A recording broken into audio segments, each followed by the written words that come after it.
ಜಾತಿ ಗಣತಿ ವರದಿ ಸಂಬಂಧ ಡಿಸಿಎಂ ಡಿಕೆ ಶಿವಕುಮಾರ್ ಸಭೆ ಮುಕ್ತಾಯವಾಗಿದೆ. ಡಿಕೆಶಿ ನಿವಾಸದಲ್ಲಿ ನಡೆದ ಒಕ್ಕಲಿಗ ನಾಯಕರ ಸಭೆಯಲ್ಲಿ ಶಾಸಕರ ತಮ್ಮ ಅಭಿಪ್ರಾಯಗಳನ್ನು ಕೂಡ ಹೇಳಿದರು.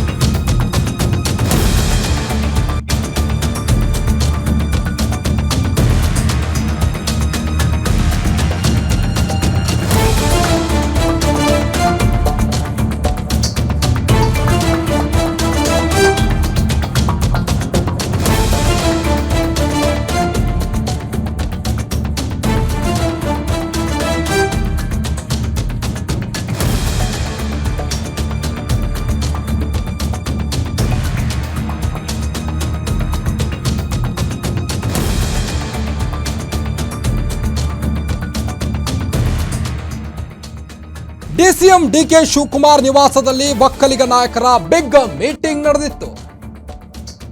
ವರದಿಯನ್ನ ಒಕ್ಕೊರಲಿನಿಂದ ಶಾಸಕರು ವಿರೋಧಿಸಿದ್ದಾರೆ. ಸಂಪುಟದಲ್ಲಿ ಈ ಕುರಿತು ಡಿಕೆ ಶಿವಕುಮಾರ್ ಮಾತನಾಡ್ತೀನಿ ಎಂದಿದ್ದಾರೆ. ಡಿಕೆಶಿ ನಿವಾಸದಲ್ಲಿ ನಡೆದ ಒಕ್ಕಲಿಗ ನಾಯಕರ ಸಭೆ ಇದು. ಸಭೆಯಲ್ಲಿ ಶಾಸಕರು ತಮ್ಮ ಅಭಿಪ್ರಾಯಗಳನ್ನ ಹೇಳಿದ್ದಾರೆ. ಏಪ್ರಿಲ್ 17ರ ಸಂಪುಟ ಸಭೆಯಲ್ಲಿ ಇದೆಲ್ಲವನ್ನ ಮಾತನಾಡ್ತೀನಿ. ಎಲ್ಲರಿಗೂ ನ್ಯಾಯ ಒದಗಿಸೋ ಜವಾಬ್ದಾರಿ ನಮ್ಮ ಮೇಲಿದೆ. ಎಲ್ಲರ ಧ್ವನಿಯಾಗಿ ನಾವು ಕೆಲಸ ಮಾಡ್ತೇವೆ. ವರದಿಯನ್ನ ಸುಮ್ಮನೆ ಮಾಡಿಲ್ಲ, ಅದು ನನಗೆ ಗೊತ್ತಿದೆ ಎಂದಿದ್ದಾರೆ. ಸಭೆ ಬಳಿಕ ಡಿಸಿಎಂ ಡಿಕೆ ಶಿವಕುಮಾರ್ ಮಾತನಾಡಿದ್ದಾರೆ. ಡಿಸಿಎಂ ಡಿಕೆ ಶಿವಕುಮಾರ್ ಮನೆಯಲ್ಲಿ ಜಾತಿ ಗಣತಿ ವಿಚಾರವಾಗಿ ಬಿಗ್ ಮೀಟಿಂಗ್ ಅನ್ನ ಮಾಡಲಾಗಿತ್ತು. ವರದಿಯನ್ನ ಒಕ್ಕೊರಲಿನಿಂದ ಎಲ್ಲರೂ ವಿರೋಧಿಸಿದ್ದಾರೆ ಶಾಸಕರು. ಸಂಪುಟದಲ್ಲಿ ಡಿಕೆ ಶಿವಕುಮಾರ್ ಈ ಕುರಿತು ಮಾತನಾಡ್ತೀನಿ ಎಂದಿದ್ದಾರೆ. ಎಲ್ಲರಿಗೂ ನ್ಯಾಯ ಕೊಡಿಸ್ತೇನೆ ಅನ್ನೋ ನಿಟ್ಟಿನಲ್ಲಿ ಮಾತನಾಡಿದ್ದಾರೆ.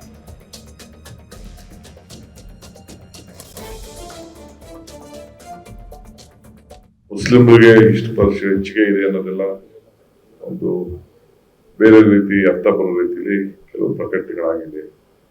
ಇಂಥವೆಲ್ಲ ಕೂಡ ನಾವು ಸರಿಯಾದ ಮಾಹಿತಿಯನ್ನ ಸಹಜಕ್ಕೂ ಕೂಡ ನಾವು ಕೊಡಬೇಕಾಗಿದೆ. ಸೊ ಎಲ್ಲ ಶಾಸಕರು ಬಂದು ನಮ್ಮ ಅನೇಕ ಅಭಿಪ್ರಾಯಗಳನ್ನು ನಮಗೆಲ್ಲ ತಿಳಿಸಿದ್ದಾರೆ. ಸೊ ಕ್ಯಾಬಿನೆಟ್ ಅಲ್ಲಿ ಹೋಗಿ ನಾವು ನಮ್ಮ ಜನರ ಪ್ರತಿನಿಧಿಗಳಾಗಿ ಇದ್ಕೊಂಡು ನಾವೆಲ್ಲರೂ ಕೂಡ ಏನು ನ್ಯಾಯವನ್ನು ಒದಗಿಸ್ಕೊಡ್ಲಿಕ್ಕೆ ಸಾಧ್ಯನೋ, ಏನು ವಾಸ್ತವಾಂಶ ಇದೆ ಅದನ್ನ ತಿಳಿಸುವಂತ ಕೆಲಸವನ್ನ ನಾವು ಮಾಡ್ತೇವೆ. ಇಷ್ಟು ಮಾತ್ರ ಈ ಸಂದರ್ಭದಲ್ಲಿ ನಾನು ಬಯಸ್ತೇನೆ. ನಾನು ಕಾಂಗ್ರೆಸ್ ಪಕ್ಷದ ಅಧ್ಯಕ್ಷರಾಗಿದ್ದೀನಿ. ನಾವೆಲ್ಲ ಮಿನಿಸ್ಟರ್ ಇದ್ದೇವೆ. ನಮ್ಗೆ ಎಲ್ಲಾ ಸಮಾಜಕ್ಕೂ ನಾವು ರಕ್ಷಣೆ ಕೊಡಬೇಕಾದ್ದು ನಮ್ಮ ಡ್ಯೂಟಿ. ಆ ನಿಟ್ಟಿನಲ್ಲಿ ನಮ್ಮ ಕೆಲಸ ನಾವು ಮಾಡ್ತೀವಿ. ನಾವ್ಯಾರು ಯಾವ ವರದಿಗೂ ನಮ್ದೇನು ಇದರಲ್ಲಿ ಅವರು ಸಿಸ್ಟಮ್ ಏನ್ ಮಾಡಿದ್ದಾರೆ ಆ ಸಿಸ್ಟಮ್ ಅಲ್ಲಿ ನಾವ್ ಯಾರು ತಪ್ಪನ್ನ ಕಂಡುಹಿಡಿಲಿಕ್ಕೆ ನಾವು ತಯಾರಿಲ್ಲ. They have done a detail exercise, socio economic survey ಎಲ್ಲ ಕೂಡ ಏನು ಸುಮ್ಮನೆ ಮಾಡಿದಾರ. 1 ಲಕ್ಷಾಂತರ ಜನ ಪ್ರಯತ್ನ ಮಾಡಿದ್ದಾರೆ, ಮಾಹಿತಿ ಕಲೆಕ್ಟ್ ಮಾಡಿದ್ದಾರೆ. ಅದೆಲ್ಲ ಕರೆಕ್ಟ್ ಆಗಿ ಅವ್ರು ಏನಿರ್ಬೇಕು ಮಾಡಿದ್ದಾರೆ. ಕೆಲವು ಮಾಧ್ಯಮದಲ್ಲಿ ವಿರೋಧ ಪಾರ್ಟಿಯವರು ಕೆಲವು ಗೊಂದಲ ಕ್ರಿಯೇಟ್ ಮಾಡ್ತಾ ಇದ್ದಾರೆ. ಅದಕ್ಕೆ ನಾವೇನ್ ಮಾಡ್ಬೇಕು, ಉತ್ತರ ಕೊಡ್ಬೇಕು ನಾವು ಮುಂದಿನ ದಿನದಲ್ಲಿ ನಾವು ಕೊಡ್ತೀವಿ. ಇಲ್ಲ, ಆಗ ಯಾರ ಹತ್ರನೂ ಮಾಹಿತಿ ಇರ್ಲಿಲ್ಲ.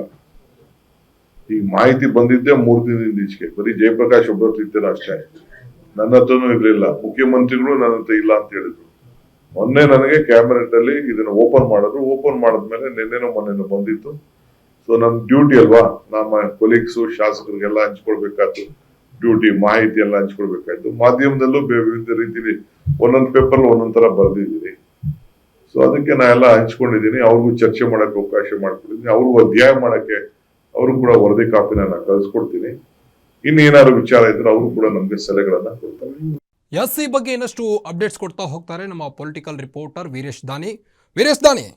ಈಗಾಗಲೇ ಡಿಕೆ ಶಿವಕುಮಾರ್ ನಿವಾಸದಲ್ಲಿ ಒಕ್ಕಲಿಗ ನಾಯಕರ ಬಿಗ್ ಮೀಟಿಂಗ್ ಆಗಿದ್ದು, ಈ ಒಂದು ಮೀಟಿಂಗ್ನಲ್ಲಿ ಯಾವೆಲ್ಲ ಒಕ್ಕಲಿಗ ನಾಯಕರು ಭಾಗಿಯಾಗಿದ್ರು, ಆ್ಯಂಡ್ ದೆನ್ ಈ ಒಂದು ಮೀಟಿಂಗಲ್ಲಿ ಏನು ಚರ್ಚೆ ಆಯಿತು ಅಂತ ಕಾರ್ತಿಕ್, ಈಗಾಗಲೇ ಜಾತಿ ಜನಗಣತಿಯ ವರದಿ ಬಿಡುಗಡೆ ಆದ ಬಳಿಕ ವಿಶೇಷವಾಗಿ ಒಕ್ಕಲಿಗ ಸಮುದಾಯದಿಂದ ಬಹುದೊಡ್ಡದಾದಂತಹ ವಿರೋಧ ವ್ಯಕ್ತವಾಗಿತ್ತು. ಈ ಹಿನ್ನೆಲೆಯಲ್ಲೇ ಡಿಸಿಎಂ ಡಿಕೆ ಶಿವಕುಮಾರ್ ಅವರು ಸಮುದಾಯದ ಪರವಾಗಿ ಎಚ್ಚೆತ್ತುಕೊಂಡು ಇವತ್ತು ಒಕ್ಕಲಿಗ ಸಮುದಾಯದ ಶಾಸಕರು ಮತ್ತು ಸಚಿವರುಗಳ ಎಲ್ಲರ ಸಭೆಯನ್ನ ಸಹ ಕರೆದಿದ್ರು. ಬಹುತೇಕವಾಗಿ ಎಲ್ಲ ಸಚಿವರು ಮತ್ತು ಶಾಸಕರುಗಳು ಸಹ ಒಕ್ಕಲಿಗ ಸಮುದಾಯದ ಶಾಸಕರು ಮತ್ತು ಸಚಿವರು ಡಿಕೆ ಶಿವಕುಮಾರ್ ಅವರು ಕರೆದಂತ ಸಭೆಯಲ್ಲಿ ಭಾಗಿಯಾಗಿ ತಮ್ಮ ಅಭಿಪ್ರಾಯವನ್ನ ವ್ಯಕ್ತಪಡಿಸಿರುವಂತದ್ದು.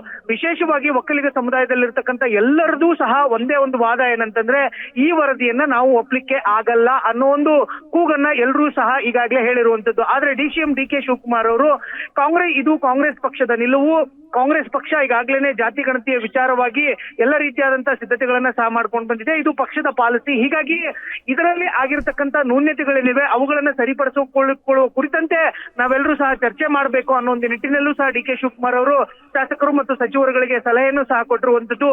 ಸುಮಾರು 3 ರಿಂದ 3.5 ಗಂಟೆಗಳ ಕಾಲ ಶಾಸಕರು ಮತ್ತು ಸಚಿವರುಗಳು ಡಿಸಿಎಂ ಡಿಕೆ ಶಿವಕುಮಾರ್ ಅವರ ಜೊತೆಗೆ ಸುದೀರ್ಘವಾಗಿ ಚರ್ಚೆಗಳನ್ನ ಮಾಡಿದ್ದಾರೆ ಮತ್ತು ಕೆಲವು ಸಲಹೆಗಳನ್ನು ಸಹ ಕೊಟ್ಟಿದ್ದಾರೆ. ಡಿಕೆ ಶಿವಕುಮಾರ್ ಅವರು ಸಹ ಸಮಾಧಾನವಾಗಿ ಸಚಿವರು ಮತ್ತು ಶಾಸಕರುಗಳ ಸಮಸ್ಯೆ ಮತ್ತು ಅವರ ಏನು ವಾದ ಏನಿತ್ತು ಅದನ್ನೆಲ್ಲವನ್ನೂ ಸಹ ಆಲಿಸಿದ್ದಾರೆ. ನಾಡಿದ್ದು ಅಂದ್ರೆ 17ನೇ ತಾರೀಕು ವಿಶೇಷವಾಗಿ ನಡೆಯುವಂತಹ ಸಂಪುಟ ಸಭೆಯಲ್ಲಿ ಸಿಎಂ ಸಿದ್ದರಾಮಯ್ಯನವರಿಗೆ ಸಮಾಜದ ವಾದ ಏನಿದೆ ಅದನ್ನ ನಾನು ಸಿಎಂ ಸಿದ್ದರಾಮಯ್ಯನವರ ಮುಂದೆ ಮಂಡಿಸ್ತೀನಿ ಮತ್ತು ಜೊತೆಗೆ ಒಕ್ಕಲಿಗ ಸಮುದಾಯ ಸೇರಿದಂತೆ ಯಾವ ಸಮುದಾಯಕ್ಕೂ ಸಹ ನಾನು ಅನ್ಯಾಯ ಆಗ್ಲಿಕ್ಕೆ ಬಿಡಲ್ಲ, ಇದು ನಮ್ಮ ಸಿದ್ಧಾಂತ ಮತ್ತು ನಮ್ಮ ಧ್ಯೇಯ ಅನ್ನೋ ಒಂದು ಮಾತುಗಳನ್ನ ಡಿಕೆ ಶಿವಕುಮಾರ್ ಅವರು ಹೇಳಿರುವಂತದ್ದು. ಕಾರ್ತಿಕ್, ಇನ್ನು ಈ ಮೀಟಿಂಗ್ ಅಲ್ಲಿ ಯಾರೆಲ್ಲ ಭಾಗಿಯಾಗಿದ್ರು ವೀರೇಶ್? ಕಾರ್ತಿಕ್, ವಿಶೇಷವಾಗಿ ಒಕ್ಕಲಿಗ ಸಮುದಾಯದ ಪ್ರಬಲ ನಾಯಕರಾಗಿರ್ತಕ್ಕಂಥ ಮತ್ತು ಒಕ್ಕಲಿಗ ಸಮುದಾಯದ ನಾಯಕರಾಗಿ ಗುರುತಿಸಿಕೊಂಡಿರ್ತಕ್ಕಂಥ ಡಿಸಿಎಂ ಡಿಕೆ ಶಿವಕುಮಾರ್ ಅವರ ನೇತೃತ್ವದಲ್ಲಿ ಈ ಸಭೆ ನಡೆದಿರುವುದು ವಿಶೇಷ ಅಂತ ಹೇಳ್ಬೋದು. ಅದರ ಜೊತೆಗೆ ಚಲುವರಾಯಸ್ವಾಮಿ ಆಗಿರ್ಬೋದು ಮತ್ತು ಕೃಷ್ಣ ಬೈರೇಗೌಡ ಆಗಿರ್ಬೋದು ಮತ್ತು ಎಂಸಿ ಸುಧಾಕರ್ ಸೇರಿದಂತೆ ಬಿಜೆಪಿಯ ಶಾಸಕ, ವಿಶೇಷವಾಗಿ ಎಸ್ ಟಿ ಸೋಮಶೇಖರ್ ಅವರು ಸೇರಿದಂತೆ ಕಾಂಗ್ರೆಸ್ನ ಬಹುತೇಕ 10ಕ್ಕೂ ಹೆಚ್ಚು ಶಾಸಕರುಗಳು ಮತ್ತು ವಿಧಾನ ಪರಿಷತ್ನ ಸದಸ್ಯರು ಮತ್ತು ಡಿಕೆ ಸುರೇಶ್ ಅವರು ಸಹ ಸೇರಿದಂತೆ ಈ ಎಲ್ಲ ಶಾಸಕರು ಮತ್ತು ಸಚಿವರುಗಳ ಸಮ್ಮುಖದಲ್ಲಿ ಈ ವರದಿಯನ್ನ ರಚನೆ ಮಾಡಿದಂತ ಆಯೋಗದ ಮಾಜಿ ಅಧ್ಯಕ್ಷ ಜಯಪ್ರಕಾಶ್ ಹೆಗಡೆ ಅವರನ್ನು ಸಹ ಅವರ ಸಭೆಯಲ್ಲೇನೆ ಕರೆಸಿ ಅವರುಗಳಿಂದನೂ ಸಹ ಕೆಲವು ಸಲಹೆಗಳನ್ನ ಮತ್ತು ಈ ವರದಿ ಯಾವ ರೀತಿಯಾಗಿ ಮಂಡನೆ ಆಗಿದೆ ಮತ್ತು ಈ ವರದಿಯನ್ನ ಮಾಡುವಂತ ಸಂದರ್ಭದಲ್ಲಿ ಏನೆಲ್ಲ ಕ್ರಮಗಳನ್ನ ಕೈಗೊಳ್ಳಲಾಗಿದೆ ಅನ್ನೋ ಒಂದು ಮಾಹಿತಿಯನ್ನು ಸಹ ಎಲ್ಲ ಒಕ್ಕಲಿಗ ಶಾಸಕರು ಮತ್ತು ಸಚಿವರುಗಳು ಸಹ ಪಡೆದುಕೊಂಡಿರುವಂತದ್ದು. ಕಾರ್ತಿಕ್, ಇನ್ನು ಈ ಮೀಟಿಂಗ್ ಸಂಬಂಧಪಟ್ಟಂತೆ ಡಿಸಿಎಂ ಡಿಕೆ ಶಿವಕುಮಾರ್ ಬಿಟ್ರೆ ಬೇರೆ ಯಾವ ಸಚಿವರು ಮಾತನಾಡಿದ್ರು ಅಂತ? ಕಾರ್ತಿಕ್, ಈಗಾಗಲೇ ಡಿಸಿಎಂ ಡಿಕೆ ಶಿವಕುಮಾರ್ ಅವರೇ ಒಕ್ಕಲಿಗ ಸಮುದಾಯದ ಪ್ರಬಲ ನಾಯಕರಾಗಿರುವುದರಿಂದ ಕಾಂಗ್ರೆಸ್ ಪಕ್ಷದಲ್ಲಿ ಎಲ್ಲ ಜವಾಬ್ದಾರಿಯನ್ನು ಸಹ ಡಿಕೆ ಶಿವಕುಮಾರ್ ಅವರೇ ಹೆಗಲಿಗೆ ಹೊರಿಸಲಾಗಿದೆ. ಇದನ್ನ ಹೊರತುಪಡಿಸಿದಂತೆ ರಾಮಲಿಂಗಾರೆಡ್ಡಿ ಅವರು ಇವತ್ತು ಪ್ರತಿಕ್ರಿಯೆಯನ್ನ ಕೊಟ್ಟರು. ನಮಗೆ ಈಗ ವರದಿ ಕೈ ತಲುಪಿದೆ, ನಾವು ಸಹ ಸಮಗ್ರವಾದಂತಹ ವರದಿಯನ್ನ ಅಧ್ಯಯನ ಮಾಡ್ತೀವಿ ಮತ್ತು ಸಮುದಾಯದ ನಾಯಕರುಗಳು ಮತ್ತು ಸ್ವಾಮೀಜಿಗಳು ಕೊಡುವಂತಹ ಹೇಳಿಕೆಗಳಾಗಿರ್ಬೋದು ಮತ್ತು ಸಲಹೆಗಳನ್ನು ನಾವು ಸ್ವೀಕಾರ ಮಾಡಿ 17ನೇ ತಾರೀಕಿನಂದು ನಡೆಯುವಂತಹ ವಿಶೇಷ ಸಂಪುಟ ಸಭೆಯಲ್ಲಿ ನಾವು ಸಿಎಂ ಸಿದ್ದರಾಮಯ್ಯನವರಿಗೆ ಆ ಕುರಿತಂತೆ ಮನವರಿಕೆಯನ್ನ ಮಾಡಿಕೊಡ್ತೀವಿ. ಯಾವುದೇ ಕಾರಣಕ್ಕೂ ಸಹ ನಾವು ಸಮಾಜಕ್ಕೆ ಅನ್ಯಾಯ ಆಗ್ಲಿಕ್ಕೆ ಬಿಡಲ್ಲ ಅನ್ನೋ ಒಂದು ಭರವಸೆಯನ್ನ ರಾಮಲಿಂಗಾರೆಡ್ಡಿ ಅವರು ಕೊಟ್ಟಿರುವಂತದ್ದು. ಕಾರ್ತಿಕ್, ಥ್ಯಾಂಕ್ ಯು ತಮ್ಮೆಲ್ಲ ಮಾಹಿತಿಗಾಗಿ ವೀರೇಶ್.